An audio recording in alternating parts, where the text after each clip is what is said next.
I'll do some introductions. I'll start with myself, and then I'll have Brandon introduce himself, and then Steve, and then Kevin, and then we'll introduce more as they come on. So my name is Sarah Johnson, co-owner of Jumbo John Websites, and we create a website for small and medium-sized businesses that actually helps them grow their revenue and their influence. So excited for you guys to be here. Brandon, why don't you go ahead and introduce yourself? Yeah, absolutely. Thank you, Sarah. And my name is Brandon Bateman, and I met Sarah a few months ago through some mutual connections here in Utah, and yeah, we've gotten to know each other a little bit. I run a paid traffic agency, so essentially what we do is media buying for companies.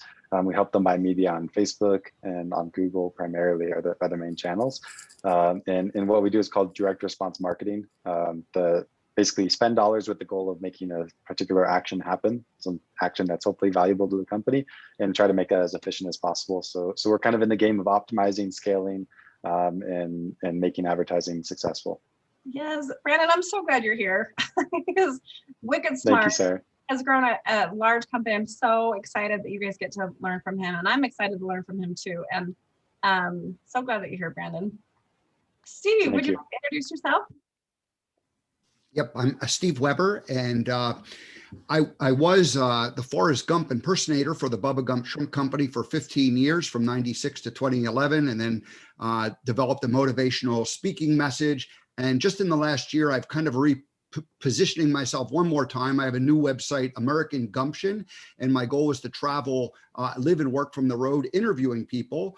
But I started a virtual interviewing thing, so I've been doing 4 or 5 days a week of interviews. A morning show, and so right now it's virtual, but planning to take it out on the road. So I've really been learning the interviewing process and really content creation. That's my focus, is content creation, good content, interviewing people.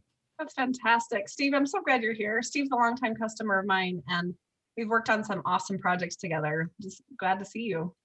Kevin, would you like to introduce yourself? Yes, my name's Kevin Anderson. And actually, Johnny and Sarah, Johnny's my nephew and Sarah's my niece-in-law. We're just gonna own it. We're just gonna own it. Okay. And they've been wonderful to help me. We started a business about 4.5 years ago. We produce a medicine bag for people to keep their medications in. Most of it is e-commerce that we're doing a little bit. We've done it a little bit with a hospital and clinic, and just anyway, I respect Johnny and Sarah so much. I'm just trying to learn more, see what we can learn to help grow our business as well. Awesome. Their company name is Razbag, if you guys want to search them up on Google. It's a really cool product. Kevin, I'm so glad you're here. Yeah, thank you. Yeah, Kayleen, we're so glad you're here. Would you like to introduce yourself? Sure, Sarah. My name is Kayleen Ames, and I'm not able to access my video, so I apologize for that. That's all right. We're just happy you're here. Anyway, I hopped on because you've invited my client, Jana Lee Stinger from Being Well. And Being Well is an environment to help you experience feeling better.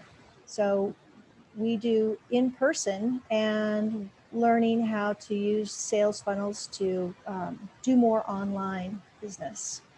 Fantastic. We're so glad you're here, Kaylee. Thank you for inviting me. Fantastic. So I am recording this call. We have several other participants who will be watching later. So if you're tuning in later, welcome to Jumbo John's Lunch and Learn series. So one of the goals we have with Jumbo John is to help business owners succeed and to grow their business. And obviously, we are hired by businesses to build websites. We work with tons of great vendors like Brandon, and those websites are ready to drive traffic to them. But one of the ways we wanted to give back to our customers and to our community is this new Lunch and Learn series, which really is, the goal is to open up the curtains about the behind the scenes on specific sales strategies and marketing strategies online that can help you grow your business. And so this month, Brandon is our guest speaker. So excited to have him on. And then at the end of our class time today, I'll share with you some of the other classes that are coming up. We We have one more in March, and then another one scheduled already in April, and then another great presenter from Make-A-Wish Foundation of Utah in June. So I'd love to invite you to come back. And if you have friends or family that could benefit from that, it's totally a free event, just a community service to help raise up our community. Because when we individually succeed, we can all succeed more. We can create jobs, we can provide for our families, and we can make a bigger impact. So today's class, Lunch and Learn, is all about the sales cycle. And I'm really excited. I'm going to be diving in the first half an hour, including some Q&A at the end. We're going to be talking about what is a sales funnel and what do you include on the pages of your landing page, your sales pages. I've got a step-by-step worksheet that I'm going to be dropping in the chat box in just a few minutes so you can take a look at what are some strategies to get text and things like that. And then walking through what a sales funnel blueprint can look like, and some sales strategies that you've seen in retail locations whenever you're shopping at the mall or at the grocery store, and showing you how to use some of those strategies to increase your sales with upsells and limited time offers. And then after we do Q&A on my class, I'm going to open up the floor to Brandon Bateman, he is an expert, you guys. His company manages 8 figures a year in paid ads. Like, he knows what he's doing. He has a data mind. He really dives into the data, and I'm excited. I'll introduce him more fully before his class. But the cool thing about Brandon is that he's going to talk about social media ads, specifically like Instagram, Facebook, things like that. And he'll go into more details about that. But once you have your sales funnel, it's kind of like opening up a store on the West Desert, right? Like, you need to build roads, you need to build signage, you need to build awareness. And so really, he's going to be diving into what is social media advertising and some simple strategies that you can use to drive traffic to your social media channels. So if you guys have questions or comments while we're talking, open up your chat because we'd love to hear from you. This is going to be an interactive workshop, which is really, really fun. But feel free to chat. If you have questions, pop in and raise your hand. But we're going to go ahead and get started with my class. And I'm going to be doing some screen shares today and showing you a lot of information. Okay, so this photo, I did a search online and for sales funnels, right? For sales strategies. And I really loved this image. A lot of times you'll see with a sales funnel, you'll see a traditional funnel like that's an upside down triangle. But I want you to think about a sales funnel as building a relationship. Now, this particular image is a great image because you're turning the dial up, right? And so what's going to happen is at the beginning of your conversation online, you are basically communicating to a stranger. You're communicating to a stranger that may or may not know that they have a problem. They may or may not know about your solution. They may or may not. I mean, it's a total guessing game, okay? And by the end of that strategic outline, hopefully you've gone from stranger to a visitor. You've interested them enough that they're going to give you their name and their email. They might buy something from you. And then as you develop that relationship and show trust and show the amazing work that you do, that visitor, that stranger, is going to become a promoter and to promote your business. And now, traditional sales funnels look like a funnel, like you have that really wide top and then you have a really small bottom. And so that one of the things that Brandon's going to be talking about, I'm sure, is numbers. So you're going to want to start with a really wide base with your audiences, and understand, if you can understand how many people it takes at the top to get the number of customers at the bottom, you're going to really be able to help make strategic decisions about your business. So I'm going to show you an image that is another way to look at a sales funnel. And these are the pieces that I'm going to be talking about today. And I'll drop them in the chat. But what you're going to want to do is blueprint your sales funnel. You want to blueprint this experience about how you are communicating with your audience. Now, who here is married? Raise your hand.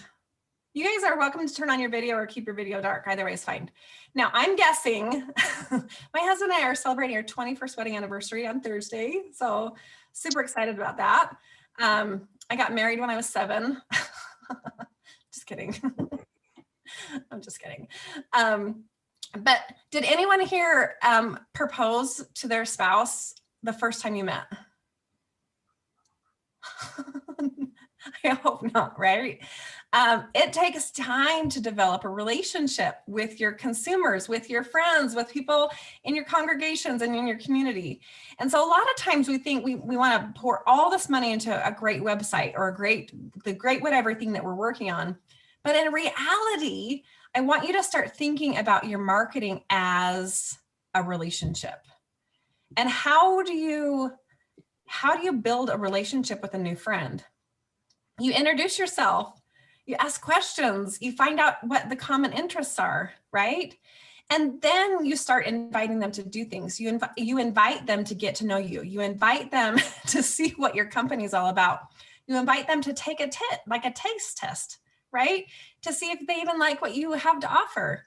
And then you can start building into those firm foundational relationships, like customer, promoter, affiliate partner, that can really substantially help you grow your business. So today's strategy specifically is about how to build a sales funnel. Now, this is a very archaic picture, very simple. And I want it to be simple on purpose because I want you to be able to take what we talk about today and apply it to your own business. Apply it to the programs and the products that you're offering. But here's the deal. Here's the thing about formulas. As a copywriter, I do a lot of copywriting. We've studied ancient storytelling archetypes for years and years and years and years and years.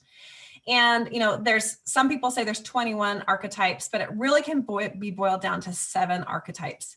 And each of those archetypes has a formula, just like if you're baking cookies, there's a formula.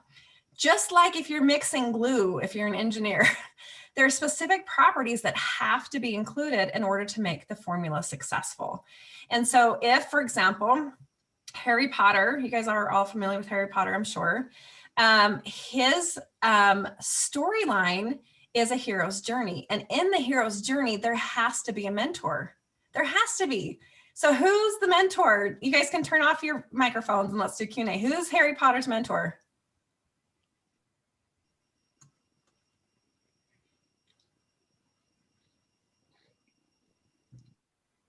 Come on, guys. You guys know Gandalf, not Gandalf. I'm thinking about the wrong one. It's the wizard. Somebody help me out. The wizard is his mentor, right? And in the story formula, the mentor has to die. The mentor has to go away in order for that hero to use everything. Dumbledore, thank you, Jeanette. Dumbledore has to go away so that Harry Potter can use the skills that he's learned in order to defeat the giant. So this sales funnel, I want you to think about it as a recipe. I'm a cookie baker. I love baking cookies. The salt is probably the smallest amount of ingredient inside that cookie recipe. But if you don't add the salt, it's going to taste terrible and you're going to have to throw your cookies away. So just think about this as your recipe. And then what I want you to do is fill in the blanks of what's included in your sales funnel. So the first thing that I want you to do is to create a free opt-in. Now, if you were to exchange a piece of value of information, a service or product that you provide in exchange for $20, okay? If somebody's email is valued, for example, at $20, what kind of value would you give that person? Now, some people might think, I don't even know. I sell a product. I don't even know what I could give away. But I want you to think about what you've learned in your life. What have you failed at and overcome? What kind of gizmos or products could be something that enhances your main product that you're selling? But I want you to think about high value ticket item. Now, the reason I want you to do this is because you might be selling something that's $500, for example, right? Now that sale is going to be more challenging if somebody hasn't tasted what your product is like. So it's kind of like when you're at Costco and they're selling a $14 bag of burritos. In the olden days before COVID, they would make the burritos and cut them up and let you taste them so you could tell what it was like and see if you even liked it. right? And so that first page is going to be your free opt-in. And you can be really creative with this. And I want you to like put a star by this next tidbit. In today's world, when people are inundated with information, you know, we're at 24-hour news cycles, social media feeds, advertisements everywhere. The more creative you can be with your opt-in, the better. So I want you to think about how could you be interactive with your opt-in. So for example, we have a financial planner that we work with out of New Jersey. We just finished a site. I'm actually going to show you guys as an example when I'm done with my class.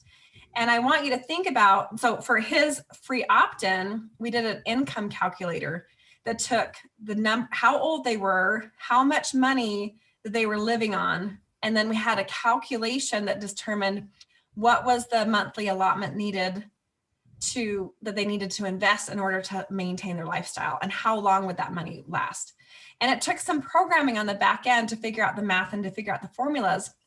But it's this really cool opt-in where immediately somebody that had a problem that this business was solving had an interactive tool that allowed people to get information of value right off the bat. Okay, so I want you guys to think about, you could do calculators, you could do quizzes. There's some really cool, inexpensive quiz formulas now, kind of like BuzzFeed quizzes that you can make your own quizzes. You could download a PDF, a 10 or 15 page PDF. If Steve, you've got tons of material. I know that lots of you speak and work outside of just your business. You could take a pre-recorded speech and slice it up and turn it into an MP3 audio. But be really, really creative and think not just this is the scraps or the leftover of your business, but this is your best content. Now, some business owners think, now, if I give away my best content for free, then no one's going to hire me because they have all the information they need. And I would say, I'm going to use Brandon as an example. I'm a web developer. I'm a copywriter. I'm in and out, day in, day out with my business. Now, I could figure out how to do PPC ads and social media ads, right? I could do that, but I don't want to. So I want to find somebody that's competent at what they do, that can take care of that information really, really quickly and really efficiently. And they've already failed enough that I can guarantee that they'll succeed for me. And so by giving away that free information, by giving away the details, the behind the scenes, your value content, they're going to get a taste of what you have to offer. They're going to be able to get a feeling for who you are. They're going to get a sense of the quality. They're going to see if it's a good fit. And if it's not, it's okay. You can just go on to the next thing. So the free opt-in is basically in exchange for an email, because when you use that email, and Brandon, hopefully you'll talk about this, you can retarget ads on social media to people who've already interacted with you. You can send out emails, you can send out email reminders, and continue to develop the relationship that way. Once they're finished with that free opt-in, don't let them go yet. Thank them for their opt-in, but then take them to the sales page. Offer them something of value that's in exchange for money.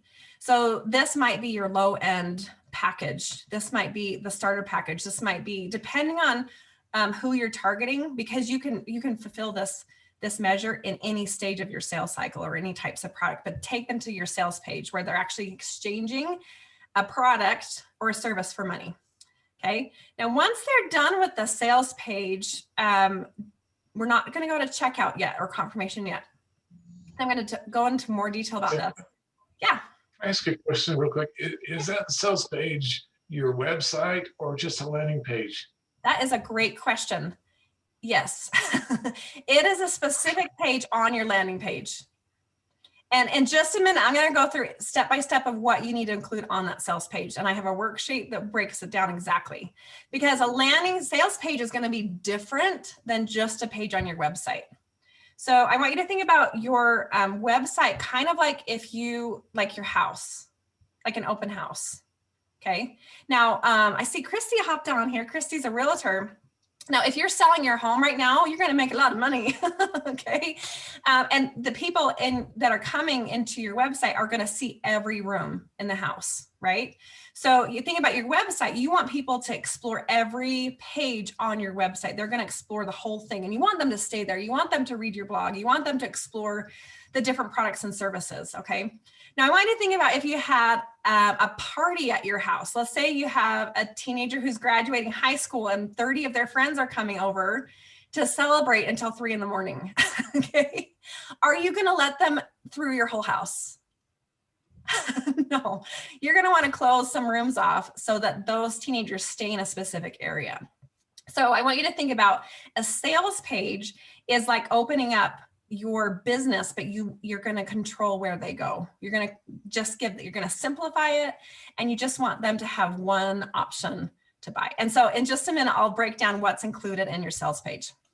Now, the next step is after they've purchased that thing, we're going to give them a one-time offer.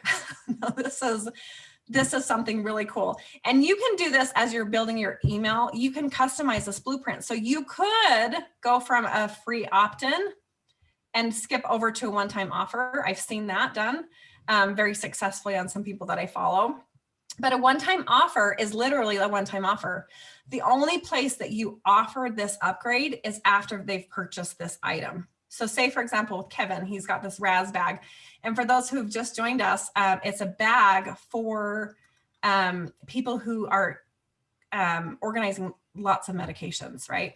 So maybe the sale, so your free opt-in might be a guide about healthy living, or, special tools about, getting healthy. Your sales page is your Raz bag. And then your one-time offer might be some kind of widget that they could get that's really, really cool that goes with the bag. And it literally is only offered when they're on that page. And so there's a couple of things you can do here. Number one, you could have a timer countdown that shows literally this offer is good for 15 minutes. And you can have that countdown. Only use timers if you're within a 2-day window. Never have a timer that's like, we are 75 days away from this event, or you have 75 days to make this decision, because they'll never make that decision. But you can use a timer if it's a really short window. Or you can have just say, this is the only place that you get this offer is when you're on this landing page, and you tell people without the timer. And then in addition, just below that, you can offer upgrades. Have you considered adding this coaching session, or have you considered adding this retreat that we're offering? So they've said yes to the sales page, and then one at a time, you're going to offer them additional things to buy. Now, I want you guys to think about the grocery store, because everyone goes to the grocery store. Has anybody, including myself, gone to the grocery store and like, I'm going to buy 3 things. There's just 3 things I need for dinner tonight. And you walk out of the store having spent $100 on all the things, right? You think about how the grocery store places things is that right at the edge of the aisles, there's some additional features and products and widgets that you're like, oh, that'd be perfect for my son's birthday, or, oh, my daughter just would love, oh, these are my favorite. And all of a sudden you have all these extra things. So your upgrades, I want you to think about, this is like at the end of the aisle after somebody's gone through the store and they've checked out. They're like, oh, I want that, I want that. And then you get to the checkout line and they still have upgrade items that are very small. You got your gum and your Tic Tacs and your magazines, your $2 to $3 purchases, they're still doing the upgrades as you're checking out. So I want you to think about your business like that. And then at the very end, we're going to take them to a confirmation page. That's a thank you. So you're confirming the order, any type of credit card processing that they need. But this is really important too for your consumer, because if you just end the sale, there could be confusion. Well, did they get my order? What's next?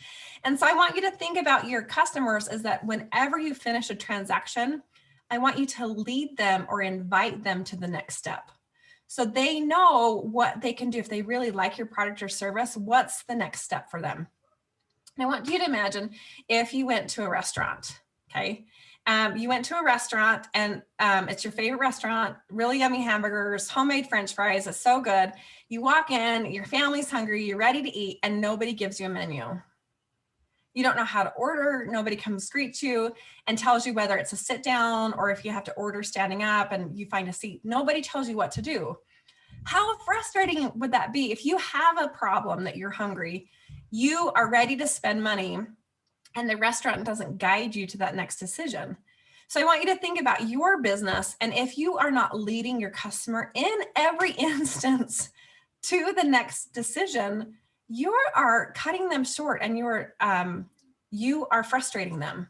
So don't think about you being pushy. Think about that you're inviting them into that next step of your business. Okay, so what I want to do now is go into the landing page, like the sales page, what you want to include for that. When do you use a sales page? Specifically, when you are driving customers to make one purchasing decision. So if you're selling a class, you're selling a group coaching program, you're selling maybe an introductory session to your business. Maybe you want to book a sales appointment, for those who are in real estate, or it may be like whatever that thing is that's going to catapult your business. I want you to think about a sales page as making one decision. And it's perfect for time sensitive things, sales and promotions. And here's the trick, is anything that you do can be a time sensitive promotion because you make it that way. Okay, so like a limited time offer or a special seasonal promotion. Now here's a couple of rules that I want you to follow. When you're creating a sales page, I want you to remove the header and the footer of that page. Most builders, if you're using a content management system like WordPress or Kajabi, Squarespace, things like that, and if you don't know how to do it, you can ask your developer, is ask them how to, just tell them to take the header and footer off this page. We don't want people getting distracted by all the links across the navigation or all of the junk drawer on the bottom. We want to make it really, really simple. The other thing too is I want you to consider, how could you make invitations to this audience so that the correct answer is yes. So you go into a retail store, say you go into JCPenney's, or you go into, I was going to say ZCMI, but that's gone. So you go into Dillard's, say for example, and somebody comes up to you and says, "Can I help you find anything today?" The correct answer to that question is no, thanks. And that's the expected answer. But if a sales associate came and said, "Are you finding everything okay?" The correct answer is yes. That's the answer that is supposed to happen. So as you're asking questions, see if you can be creative in asking a question that the appropriate response is yes. Huge important thing in any type of marketing and web development. Where possible, use your own photography. Hire a photographer if you need good recommendations. I have dozens of great photographers that I've already vetted out and used. But use custom photography of your products, of people using your products, of people at your classes, of you doing business for your customers. And okay, so my family and I go to Disney World quite often, super fun. And about 12 years ago, I had a niece named Jaylee, and she was 7 at the time. And she was really cute. If you guys have been to Disney World, you know what a trap it is as far as retail goes. And there's so, you could spend thousands and thousands of dollars at Disneyland or Disney World. And then you get home and you're like, why did I buy that? So my 7-year-old niece, Jaylee, had found this Jasmine costume. And it was like $80 for this Jasmine Halloween costume. And she goes to my mother-in-law, my mother-in-law loves to shop and she loves buying gifts for people. That's her love language. And Jaylee, she's like, "Grandma, I want the Jasmine costume. And you love to shop and want to buy this for me. And that's where we come together." And this little girl walked away with an $80 Jasmine costume from her grandma. So I want you to think about that story in terms of finding your customers, that you being really, really, really clear about who you are benefiting and who you are serving does not diminish the abundance that you can create with your sales. It can actually enhance it. A lot of customers or a lot of businesses try to expel and express how they can help everyone. But if I said, "Hey, can you think of anyone that needs this?" You will think of no one. But if I said to you, "Who here knows somebody with blonde hair, immediately your brain goes and finds people in your Rolodex inside your database in your brain with somebody that has blonde hair. So it may feel counterintuitive to be super specific, niche-y, but it's actually going to help you to be more successful if you're more specific about who you help. So what I'm going to do is I'm going to pop a file in the chat. If you haven't added that yet, open up your chat and you can see it. And then I'm going to be sharing my screen as we go through this, so you guys can see what we're working on. Okay. So first off, your hero banner. Your hero banner is going to be that long, skinny banner across the top. And I want you to identify the problem you solve with the text. And I want you to show the resolved outcome with the photography. Okay, so you're going to show the problem you solve with the text, and then you're going to use photography to show the resolved outcome of the problem that you solve. Does that make sense? And I'm going to explain why. I am for sure not a fear monger. I do not market through fear. I think it's manipulative. However, people are inundated with information in today's marketplace. There is a piece of your brain, it's about the size of a pencil. This is actually a paintbrush, that's called the reticular activating system. And it rests behind your skull right here. And it is the filter between your conscious mind and your subconscious mind. Your subconscious mind processes about 11 million bits of data a second. 11 million. So that is like, what chemicals does your kidney need, and how's your lung function, and how is my morning breakfast functioning in my dietary tract? I stubbed my toe, and that reminded me of when I stubbed my toe in 3rd grade. And all of this bits of information that your body is processing.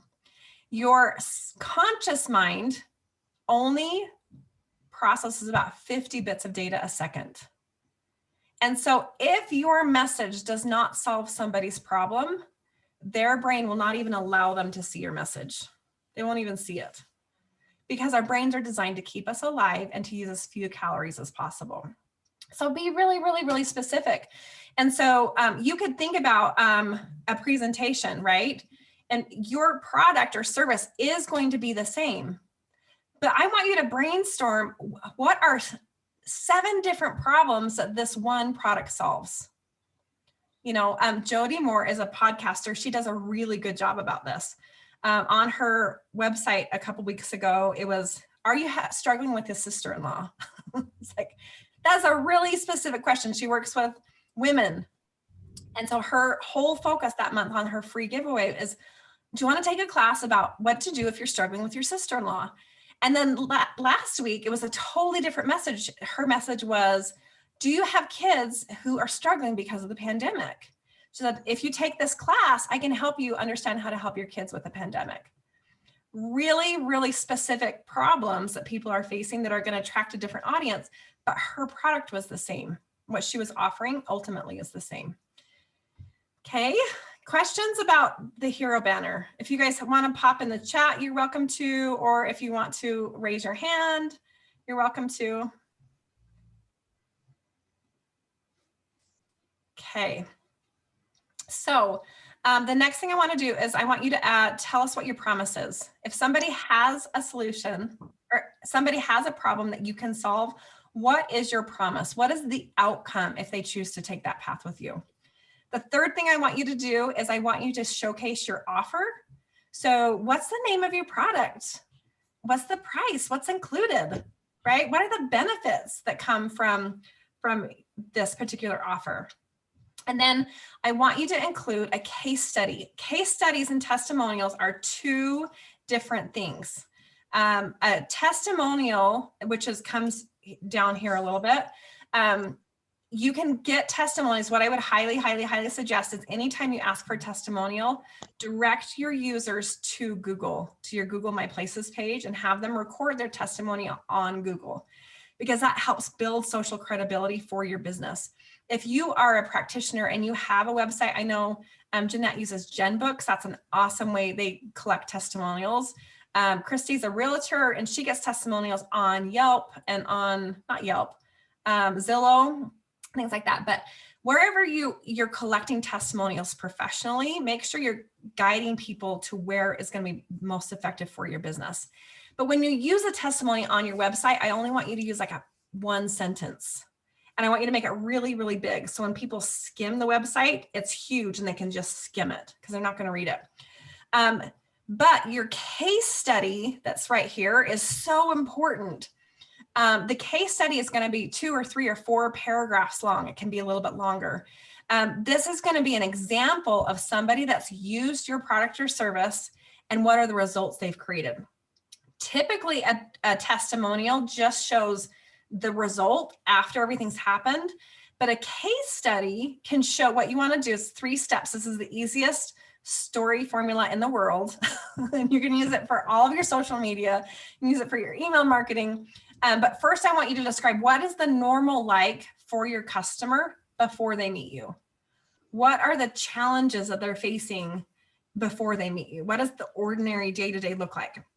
And then for people, there's some kind of an explosion that happens, and some kind of disruption that happens, and some kind of pain or a decision that they're sick and tired of being sick and tired. And that's where the sales process has to happen, is sometime in that explosion. They buy your product or service, and then they experience a new normal, a transformation. And so if you only do a testimonial explaining the new normal, it won't have as big of an impact because we don't know where they were before they started. Does that make sense? I would love for you to include a photo of the person that did the case study. Before and after would be fantastic. And you can do their name and location, which is fantastic. Your call to action on number 5 and number 9 are the exact same. So sometimes when people get to the landing page, they've been warmed up, they've heard about it, and they're ready to buy. Most people, 97% of the people who come to your website will not buy the first time they're there. Same thing about a landing page. So you're going to want to introduce your solution right at the beginning so that the people who are ready to say yes don't have to scroll all the way down, but then introduce it again 2 or 3 times down below so it's easy for them to say yes. We're going to add additional features and benefits. If you add frequently asked questions, design your frequently asked questions to overcome their objections. So think about what are some of the common objections you get to somebody buying your product or service, and then write a question and answer it to help solve those objections. And then, of course, end with your call to action.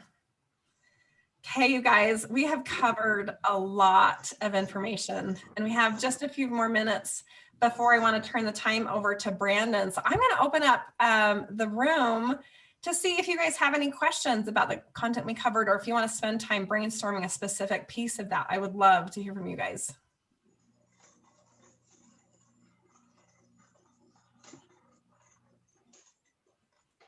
If you guys have questions, you can put them in the chat box if you prefer.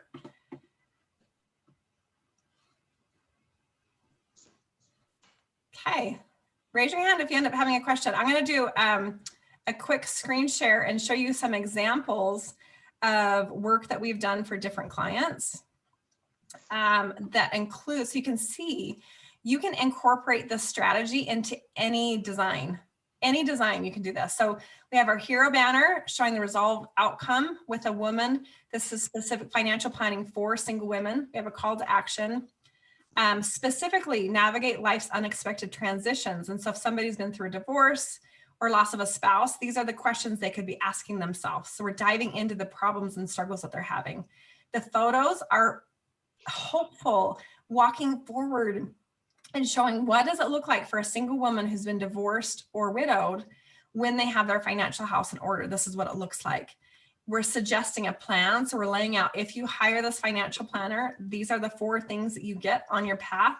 And as much as you can, I would use great photography that elicits emotion of real people using your product or service. We introduced the guide, who is this, his name is Jerry, and showcase how he is qualified to be that help. And then on this landing page, we have one call to action, is to get this free guide. So we show them what it looks like and have the name, last name, and email. I'm going to show you another example. This is a DJ, and this particular page was not designed as a sales page, but I wanted to show you as an example. You'll see there's a header here that you could remove. But we have photos. These are all original photos. Rob Foray is the head DJ for Life of the Party, 3-time Best of State DJ. And he made a decision. I've been working with him for probably 11 years. He made a decision he was going to get photos at every event, and he has, and it makes such a big difference. But we introduce, if you read the text, the challenges that come with planning a wedding. All of his testimonials are videos, which are brilliant, brilliant, brilliant, brilliant. So we've programmed this so that there's testimonials in here. We have information about what's included inside your wedding package. There's more information. All of these are custom photos. And then here we have a sneak peek. These are all testimonials. And then I love this interactive tool. Get your quote today. And it says, check availability for your date. And this date checker doesn't even automate an availability. It just goes into a form where people can go and, and fill out information, which is so cool. This is a website landing page, traditional landing page. Like I talked about, we took off the header and the footer. And the goal is for you to take a 2-minute quiz to find out what's the #1 mistake keeping you from a stronger family. So we have text that shows the problem, and then we have a photo that shows the resolution, and then we even show what they get. And then this particular product, they have a video that's inviting them to address the concerns that they have. Again, we have a call to action in 2 places. Super, super, super, super simple. So guys, I hope that what we shared today was helpful, and I would love to have you tell me how things go. I would love to have you tell me how things go as you implement these things. I'm going to turn the time over now to Brandon Bateman, who's a super smart guy. Oh my gosh. So Brandon is the founder and CEO of Bateman Collective. And I know that you're going through a website or branding redesign. I'd love to hear your name. PPC agency, $7 million a year in paid traffic portfolio. He specializes in helping companies get more from their existing marketing budgets and scaling results. He's helped clients decrease acquisition costs by 35% on average. And when I talked to Brandon recently, he said the biggest challenge that my clients have working with me is if they're not ready to grow, then we give them too many leads. I was like, that's an awesome problem to have. So Brandon, I'm going to go ahead and turn the time over to you. All right. Well, thank you so much, Sarah. I appreciate that. Do I have permission here? Yes, it looks like I do, to share my screen. All right. Yeah, I'd love to jump right into it. Thank you for sharing all the information about the funnel. I mean, we'll talk about this a little bit later, but the funnel is like you can't be successful with any of this unless you have a good funnel. I have people come to me all the time without like a solid funnel, and they're wanting to drive traffic to their website and make things happen. And like you can have, like, for example, a good landing page on your website. Depending on your service, you can do it different ways, but you have to have a way to monetize that traffic. You have to have a way that's convincing to be able to make the best out of that. So that's where I'd love to share with you some of the information that I know about how you can drive traffic into your funnel. Because as Sarah said, if you create a funnel but nobody sees it, did you really create a funnel? That's the way that I would say it. So let's. I guess Sarah introduced me. I didn't expect her to, but yeah, I'm the CEO of Bateman Collective. I do a lot of data-driven marketing, and most of what she discussed there is on this slide as well. So we'll skip right over this.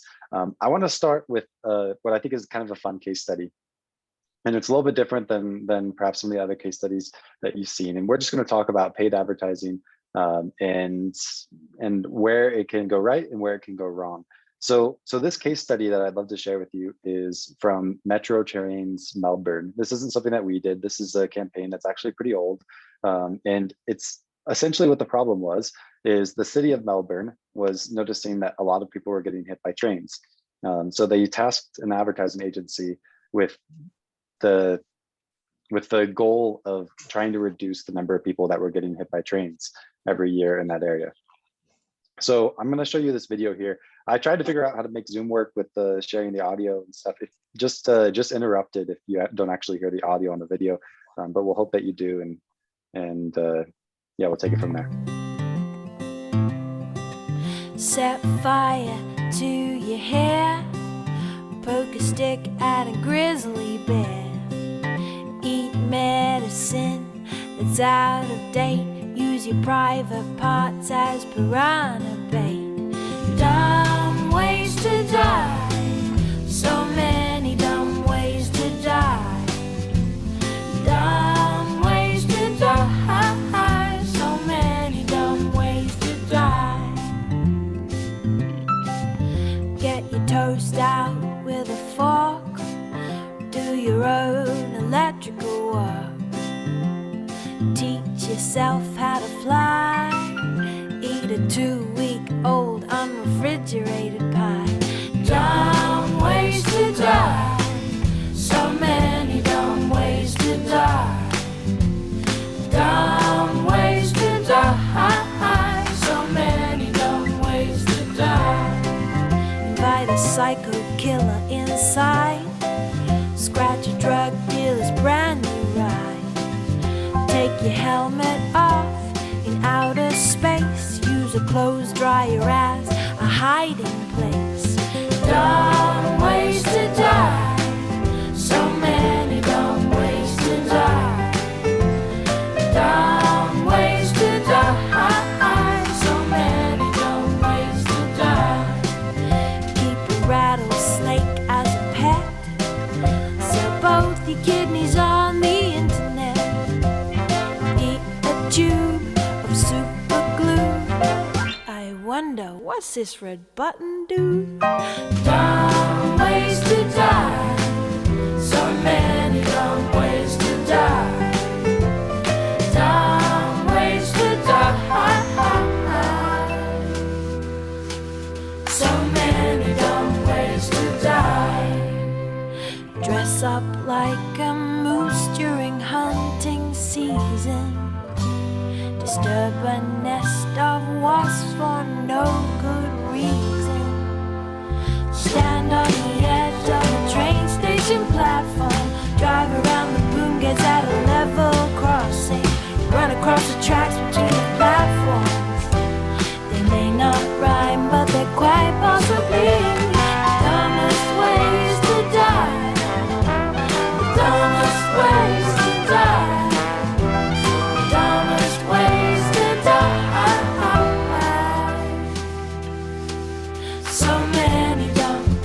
So many dumb ways to die. Be safe around trains. A message from Metro. So that's the ad campaign that they came up with. I don't know if any of you have seen that. It went very viral a long time ago. Some interesting information here. That video had over 150 million views. They measured awareness of the video and their target audience in Melbourne specifically, and about 46% of people were aware of it. More than 90 million people pledged to stay safe around trains. They got 28 ad awards at Cannes. It's basically an advertising awards festival, making it the most awarded ad campaign in history. Which, if you understand this, what Cannes is, that's kind of crazy. And they earned more than $60 million worth of media. To clarify, what earned media is essentially, those are views that they got in the video and people that interact with it and all those kinds of things. How much would it have cost if they used paid ads to generate that? $60 million, beyond what they actually did in terms of paid promotion. And then the worst metric here, there was a 13% increase in the people hit by trains in that area in the next year. So the reason I share this video and this campaign is that when we're working with funnels, we have to understand what our end goal is, and we have to make sure that we're qualifying for that along the way. The reason I think this case study is so especially interesting is because this campaign was very, very well known and very well respected in a lot of ways. It won a lot of awards, all kinds of things like that. But at the end of the day, it didn't produce the intended outcome. And what I want to talk with you about today is how you can make your promotional efforts produce the actual intended outcome, not some other outcome. So let's talk about some of the benefits of Facebook ads. The first one I'd love to share is the reach. I mean, pretty much between Facebook and Instagram and WhatsApp and Messenger, 3.3 billion people use that across the world. So it's one of the largest platforms that you can actually advertise on. Really high engagement. I mean, there's lots of display advertising platforms. If you have any idea what a typical click-through rate is on normal display advertising, it's something like 0.1%, meaning 0.1% of the people who see your ad will click it. Whereas on Facebook, that's over 1% typically. So incredibly high engagement. So not only are there a lot of people, but when you reach them, there's a really high chance they'll interact with your content. Facebook's AI is very strong. It's great at optimizing and getting great results. And then lastly, there's tons of scale. And this kind of goes along with the reach and the high engagement. But the thing that people love about Facebook ads is if you can figure them out on a small scale, you often can figure them out on a large scale. So that's why I want to talk about this platform today. I think it's great. Something I mentioned before, the most important factor to success with Facebook ads is your offer and funnel. You can figure out all kinds of different ways to build an advertisement that gets someone to a page, but if that page doesn't actually make someone want to convert, or if that thing that you're trying to sell them isn't something that they actually want, it's going to be an uphill battle. So you need to figure those things out. I think it's important to stress. But I'd love to talk about a couple different levers that you have to actually get success with Facebook.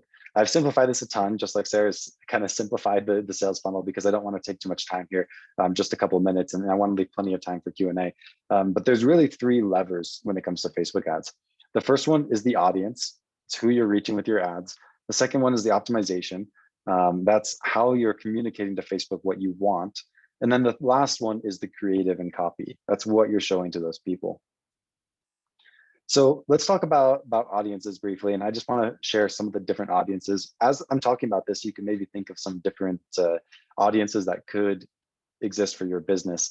And I'd love to look through some examples here after we finish through this and we go into the Q&A. The first one here is broad audiences. And this might seem kind of counterintuitive that we're even adding this here. A broad audience on Facebook is basically an audience that is very, very large. Typically hundreds of millions of people, and you're trimming only based on very simple things, like maybe just based on gender or a little bit based on age, or you're doing certain geographic areas or something like that. Or it could just be wide open, anybody that has a Facebook account. The reason I share this is actually broad audiences have been some of our best performing audiences across clients in the past year or so. That's a factor of Facebook's machine learning and how well it works. But broad audiences aren't something to turn a blind eye to. A lot of people would say that you need to be much more specific with your audience. We find that Facebook's machine learning performs really well in large audiences. So you have to make those trade-offs. And it certainly doesn't work for every client, but it's something that we consistently test and are consistently surprised with how well it works and how scalable it is when it does work. The next one here is a custom audience. So the way that you can build a custom audience for your ads is by connecting data that you have about people to those particular people so you can target them. Probably the most notorious example for this, or the most widely used, is a retargeting audience. For example, you could get everybody who visits your website to then be retargeted with advertisements from Facebook. And they could see those across Facebook, Instagram, and potentially some other placements. Basically how this works is if you have Facebook's tracking code on your website, you can flag those people as they visit it, and then Facebook knows which Facebook accounts happen to visit your website because you give them that window into who's visiting your website. Then in Facebook Ads Manager, you can create audiences to target those particular people. Other examples of this are you can upload, for example, lists of existing clients or customers. You can upload lists of potential clients or customers that you want to reach. Specifically, there's all kinds of different things that you can do with custom audiences. Any list of people that you have, it's likely that you can target them here. The main thing is you need at least a phone number or email for each one of those people. Or you need to be able to cookie their website traffic. For example, when they visit a particular website, you need to have your Facebook pixel on there and you can target them. The next kind of targeting is kind of like an extension to a custom audience, because here's the good thing about custom audiences. They have really great efficiency. They can be very targeted. The downside is anytime you have a really small audience, there's just not a ton you can do with it, right? Maybe you can get a great ROI on what you're doing, but if you can't actually do that at scale, it's not as interesting.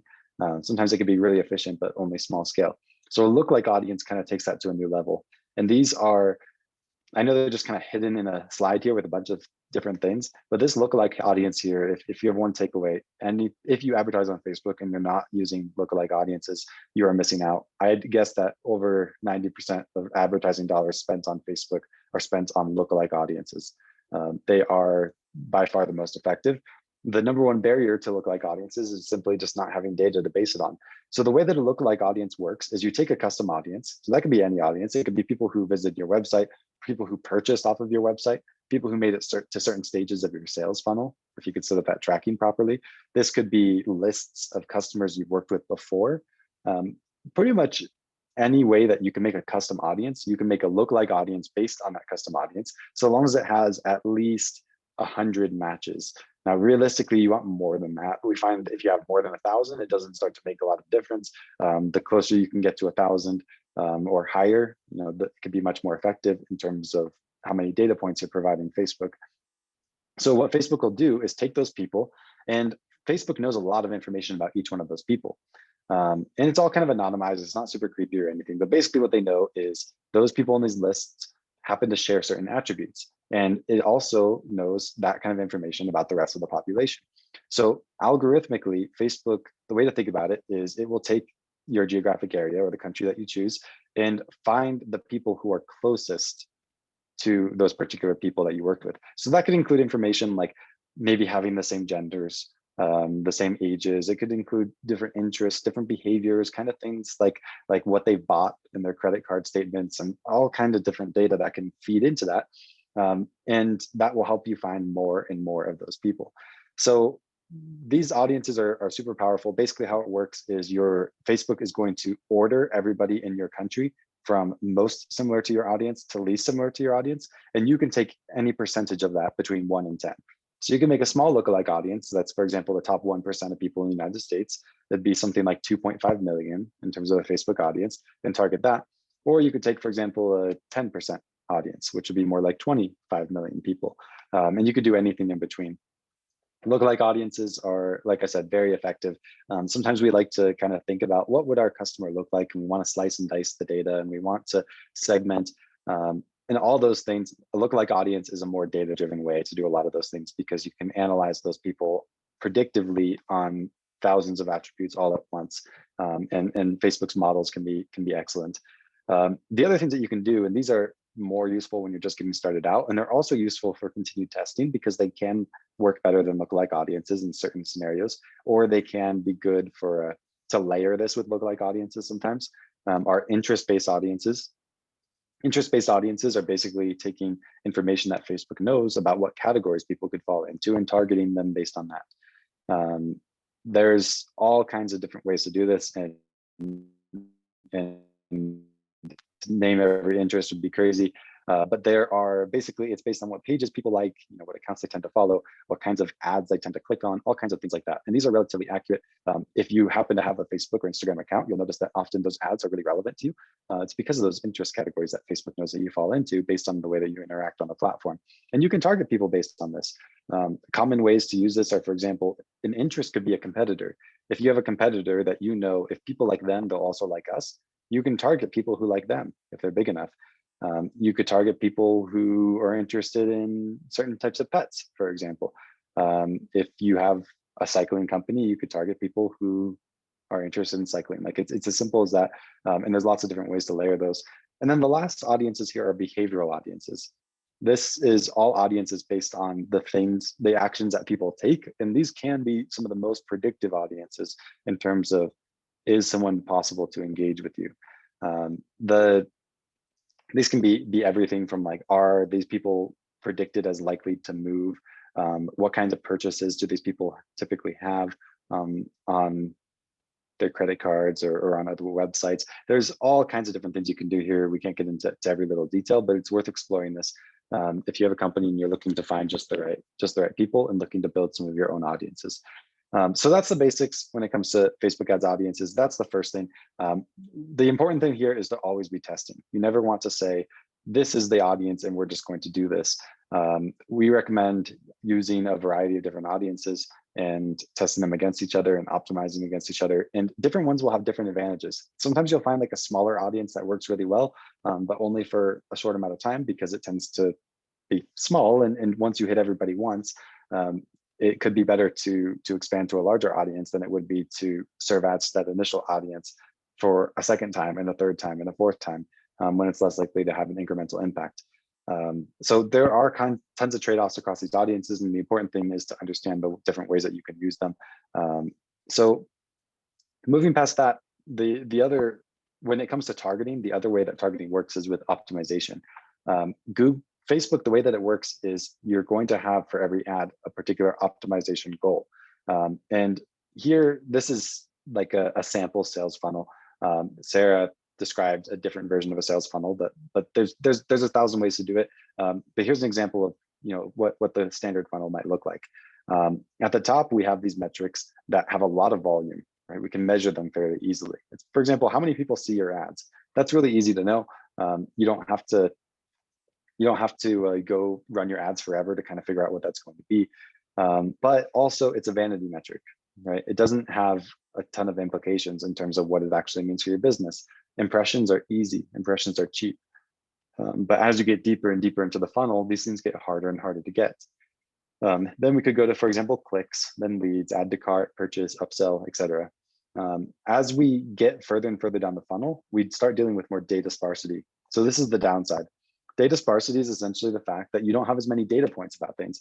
If you're measuring at a really deep level of your funnel and you want to know, does ad A work better than ad B? You need to spend a lot of money to know that. If you're measuring, for example, clicks, and you want to know, does ad A or ad B work better in terms of making people click, you can know that a lot faster and with a lot less money.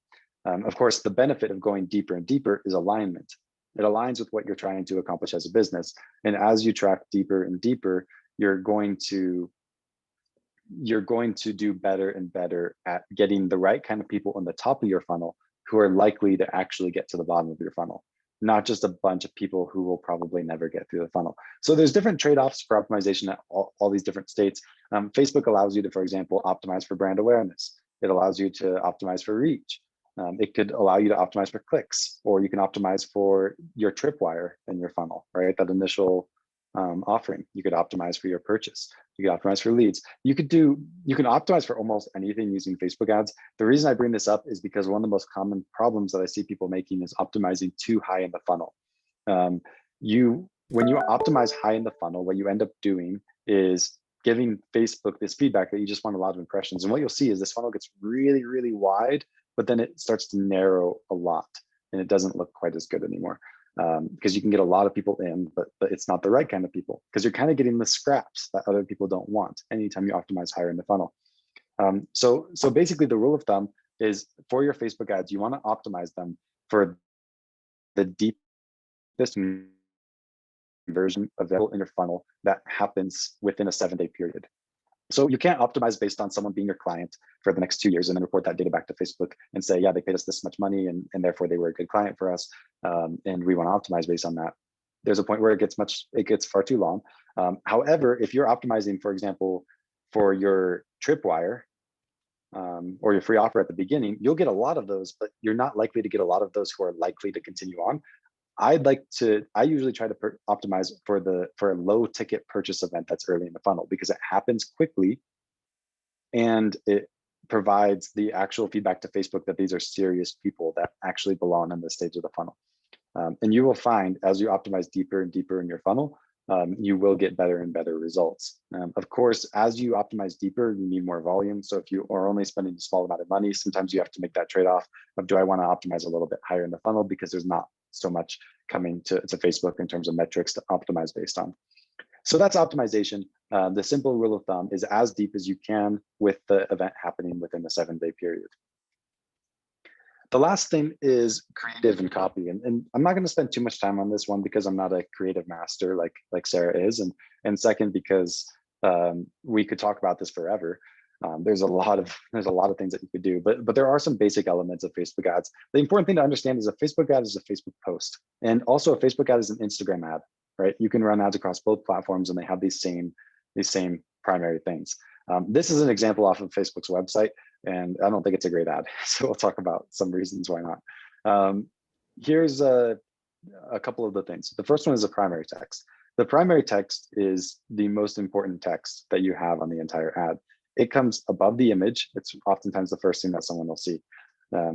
Primary text, the main thing is that's where your hook is, right? That's where you grab people in with this new idea that you have. After that is the creative. This could be an image or it can be video, and it falls right here. Generally, it's something that you want around a 1-to-1 ratio, and it should capture attention, but also attention of the right people. Headline is one that a lot of people are viewing kind of differently than they should. This image right here is an example. They said Soul Society Calypso boot. That would be what I would consider a descriptive headline. Here's the thing about this ad though. When you're scrolling through your Facebook feed, the headline is the last thing that you see about an ad. So we think of headline like it's the primary thing. I think this is kind of misnamed. The way I like to think of a headline is it supports your call to action, because it's the last thing that someone sees before they click and decide to shop. So what I would recommend, for example, in this area, they have this is, by the way, a description. I didn't include it here because it's not a big part of it, but it says free US shipping on all orders $50 plus. That would be an example of something that you could put in the headline that supports this call to action. It might be something to push someone over the edge a little bit, but I would not summarize with your headline. Think of your headline like that last chance to tell someone you should actually click on this call to action. And then after that, of course, part of your ad creative is going to be your landing page. That's part of what Sarah's talked about. That could be, for example, the first step of your funnel. So let's talk about some tools that you can use here. This is my favorite. And this is part of the reason why I don't provide tons of examples here, because the Facebook ad library is a magnificent tool. If you don't know what this is, you definitely should. All you do is you Google Facebook ad library. It's as simple as that. I think it's like facebook.com/ads/library. On there, what you can do is you can search any of your competitors and you can find their Facebook page. If you know someone's Facebook page, you can see all of the ads that they're running. So the tool that I use here is you go to the Facebook ad library and you can look at some companies that you know are succeeding with social ads in your industry. And you just want to see what are those companies actually doing. In the Facebook ad library, you'll see lots of different ads that they're running. As you scroll down further and further, you'll see ads that started earlier. So one thing that I look for is how many ads are there here. If we see a bunch of ads, it's more likely that they're spending more money. If we see one ad, it's likely that they're just kind of running one ad. And it's really unlikely that they're actually spending a significant amount of money on it. So we want to see lots of ads, and we want to see ads that have been running for a long time. If I scroll down and I see an ad that's been running for 6 months, for example, that really tells me that there's something significant about that. They probably would have paused it if it didn't work. So finding that kind of ad and being able to see what your competitors are doing, what's working for them is a huge advantage when it comes to Facebook ads creative, because it can give you a place to springboard off of. And then what's just one last point that I really want to hammer in. Couple different ads that we tested for one of our clients, Gab Wireless. And the first one here is a video made by the Harmon brothers. If you happen to know the Harmon brothers, it's a super interesting video. It had tons of engagement. It made everybody laugh. Everybody loves it. And then here we had something that's just like a simple boomerang of someone who's just ecstatic to receive their phone from Gab Wireless. The interesting thing is this second ad did over twice as well. And my key point that I want to make with this is you don't need to spend hundreds of thousands of dollars on a video in order to make your advertising work well. The amazing thing about Facebook is that it's a native platform, and ads that look native to Facebook tend to do really well.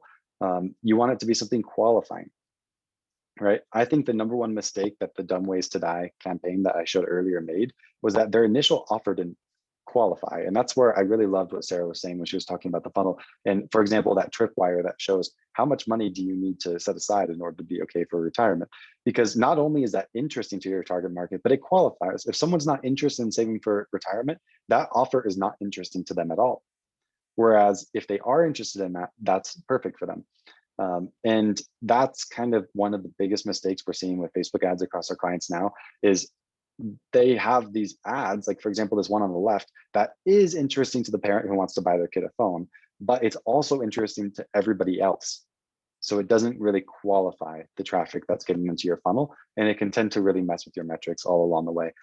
So the important point with this is you shouldn't bait and switch with Facebook ads. It's not about getting people in for one thing and then switching. It's about having something at the beginning that attracts the right kind of people that would actually make it to the end of your funnel. And we're finding that funnels that are built in that way are working significantly better because Facebook's machine learning tends to work significantly better because it can see who reacts positively to those things and find more and more people like that. An example of this is, let's just say I made an ad that had no purpose. It just said, I love cats, and had a picture of cats. You could assume that, in the United States, maybe 25% of people like cats, right? So you'd assume if I put that to a broad audience that I would find that maybe 25% of the people who see that ad tend to like cats, but it doesn't work like that. What would happen is Facebook would start noticing that the people who respond positively to this ad happen to have these certain things in common, like maybe they happen to buy cat food, maybe they happen to like certain pages, all those different attributes that Facebook knows about people. And then what we would find is eventually near 100% of the people who see that ad happen to really like cats, even though our audience includes 75% of people that don't.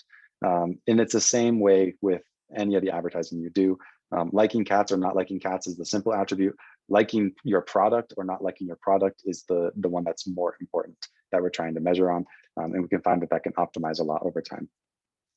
So that's what I have in terms of presenting. I'd love to get into some questions and just about everything. And we can talk, I'd love to talk through some of your specific products if we have time. Brandon, that was a great presentation. There's so much information that you gave us, and I'm excited to go back and do a review on that piece. Thank you so much for coming. So you guys, turn off your microphones, and if you don't have a question, would love to hear your comments. What were your key takeaways? What questions do you have for Brandon? Brandon, I've got a question. Mm-hmm.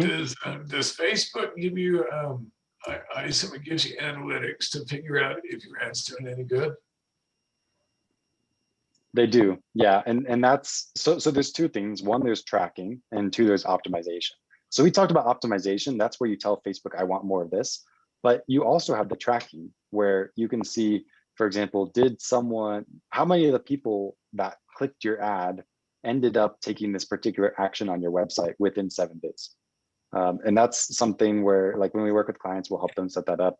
It's not exceptionally hard. If you don't work with us, I think, Sarah, do you set up any of those analytics for your clients? Yeah. In their funnels? Yeah. Perfect. Yeah. So there, if you work with Sarah, then she can sort that out for you. It is not as hard as it sounds if you know what you're doing. I'd say it's not easy. I would call it straightforward because you have to know what you're doing to do it, but it's not a crazy ordeal by any means. Yeah. For sure. That's a great question. Brandon, I heard recently before the election that Facebook advertising has jumped a lot in price. What are you seeing as far as costs in Facebook? Is that increase sustained, or are you not seeing that? Or tell me where we're at with that. Mm-hmm. We always see in Q4 that cost goes up significantly. And that's just a factor of competition. Facebook is an auction-based platform, meaning you're bidding for impressions. Mm-hmm. And basically, when people are willing to pay more, then you're going to you're going to pay more. So what happens is in Q4, a lot of companies that advertise on Facebook, they find that the conversion rates increase. Along with their conversion rates increasing, they choose to spend more money. And spending more money increases their cost, increases everybody else's cost, and then they still get better results. But if you're on the wrong side of that equation, where your company's not a Q4 company, but you also have to pay the higher advertising cost, sometimes Q4 can be the hardest time of year for you to enter into Facebook ads.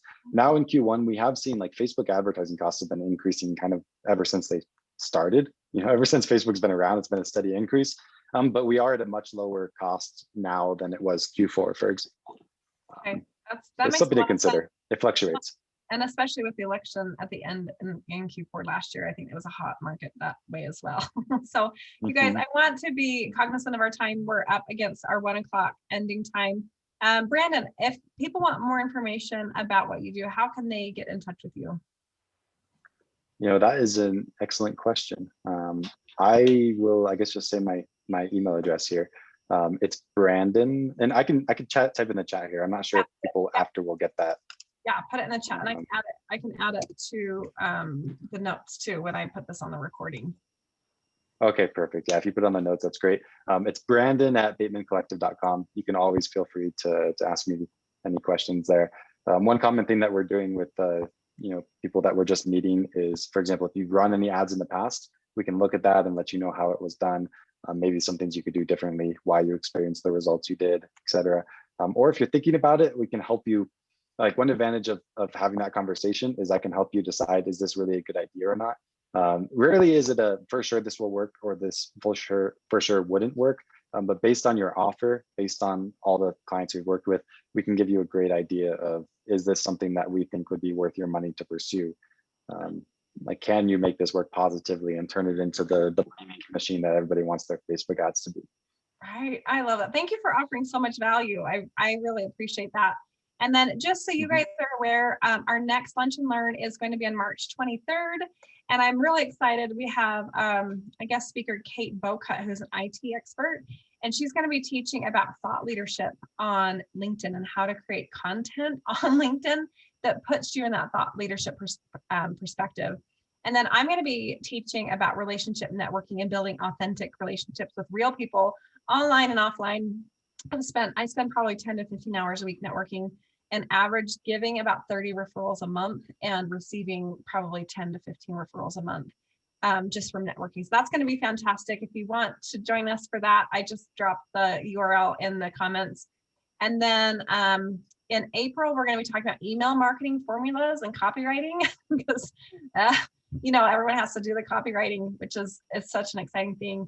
And then in June, I'm super excited. We have a special guest who is from Make-A-Wish, Utah, and we're going to be talking about cause marketing and how to use cause marketing in your email promotions and giving back to the community. So I dropped that link and would love to have you join us. If you want to share your comments, or if you want to share with your friends, if this has been helpful, we'd love to have you guys share the word. So thanks so much for being here, you guys. Have a great afternoon. Thank you. Thank you. Thanks for being here. Bye-bye.